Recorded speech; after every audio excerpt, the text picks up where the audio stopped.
Are you okay? So, welcome back to Kingdom English Course. Hari ini kita akan belajar apa sih bedanya to dan for. Oke, ini to dan for itu memiliki arti yang sama untuk. Tapi kapan sih kita gunakan to? Kapan kita gunakan for? So, check it out. Pertama, untuk yang to itu digunakan untuk reasons ya, atau alasan, motif atau alasan. Ya, biasanya setelah to itu ada verb. Oke, jadi contohnya I take an English course to improve my skill. Oke, so next adalah untuk destination atau tujuan. Contohnya, I will go to Yogyakarta tomorrow.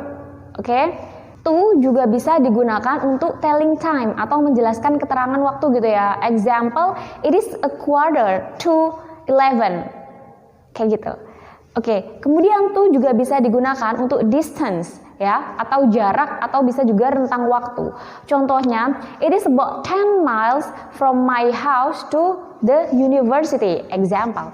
So the last one is about to untuk comparing atau untuk perbandingan. Example, I prefer traveling to watching Korean drama. Oke. Nah, itu tadi tentang to guys. Sekarang kita cari tahu nih, kapan sih kita bisa menggunakan for, kayak gitu.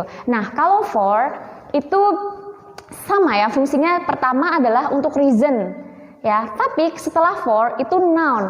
Kalau tadi kan to kan setelah to harus verb ya, tapi kalau sekarang di sini setelah for itu harus disertai dengan noun. Kalau misalnya artinya adalah reason ya.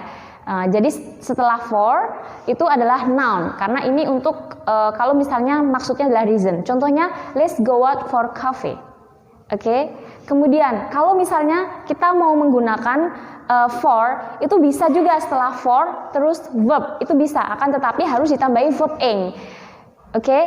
Oke, selanjutnya adalah beneficial atau manfaat ya. Jadi fungsi for itu untuk beneficial atau manfaat. Contohnya, football is the best sport for your health. Oke. Kemudian yang selanjutnya adalah doing something to help someone or to give someone, gitu ya. Contohnya, I made this cake for you. Oke. Kemudian kita juga menggunakan for itu alasannya adalah karena period of time. Contohnya, we lived here for 4 years. Okay, so the last one is maybe for schedule atau jadwal. Jadi example is you should prepare your presentation for tomorrow. Okay, thank you very much guys for today. A million thanks to you. Bye, see ya.